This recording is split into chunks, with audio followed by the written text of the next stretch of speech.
We don't know who they are, we don't know what they want. Aliens invading the Earth and the Earth's last stand. What we do know is that they're taking people.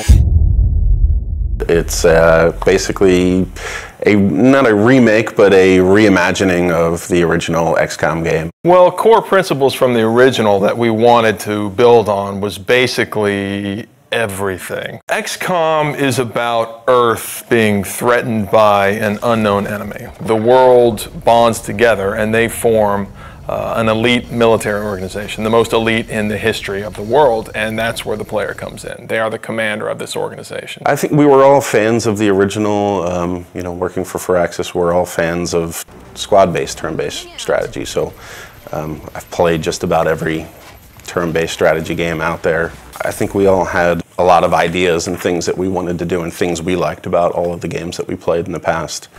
Just really finding the fun things and eliminating the things that, you know, we didn't really care so much for. So we start with the original game and we play it and we say, okay, well, we find that new players or even us old diehards, like we find this concept, we can improve this a little bit. And one of the first things we looked at was time units. And the idea was that your soldiers had a certain number of time units to move around the battlefield, to perform abilities, take shots and things like that.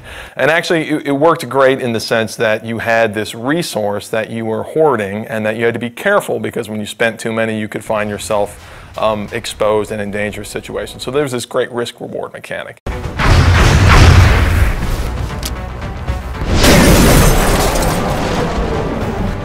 We said, okay, how can we simplify that and sort of free up all that headspace that takes up in the player's head? We sort of turned the time units into a simplified version where the player has a number of moves that they can perform per turn, and they can choose to move, they can choose to move and shoot, they can choose to move really far, and then based on different abilities their soldiers have, maybe they can use those abilities to do different things. But it still has that great risk-reward mechanic. Look, I need to run really far this time, but when you do that, you're always taking the cost that you're not going to be able to shoot, and then you're going to find yourself in a difficult tactical position.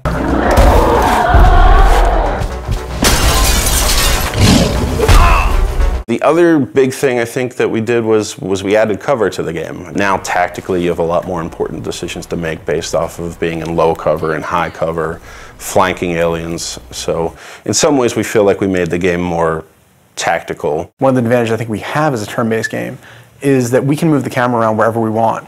If you're making a game that has real-time response, players get really upset when you take control away from them. Well, we do that every other turn. There's been a very cinematic approach to the game that we're making now that wasn't available then, simply because we can move the camera around and take advantage of the fact that we have a 3D game. We're still leveraging the 3D and the tech that we have available now to make it a much more compelling experience, I think, visually, than they were able to do back then. The Glamcam was our way of kind of making a turn-based strategy game sexy. It was a way for us to take the camera and put it in the environment in a way that kind of got you out of the normal gameplay mode, but let you see things a little clearer and a little more up close and feel like you're a little more part of the action.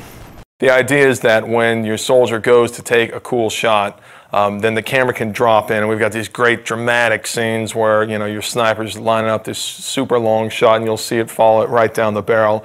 And what that does is it allows a little more of an intimate connection between you and your soldiers. And of course it increases the drama of the actual combat. And the Glamcam is a great way to do that. That's just one of the ways that we sort of get the camera down there so the player can sort of see combat from their soldier's perspective. The base was a really unique challenge for us to design. When we started on it, it was flat and more like a level in the game. And we really wanted to have base building, but we ran into some really difficult challenges on it being flat and working more like a level. And at a certain point, a couple of my guys had come in and they said, you know what, we keep talking about this as an ant farm. Why don't we make it like an ant farm? It is very much, you know, the G.I. Joe base that the kid down the street had that you didn't have, that you got to play with every once in a while if you went to his house.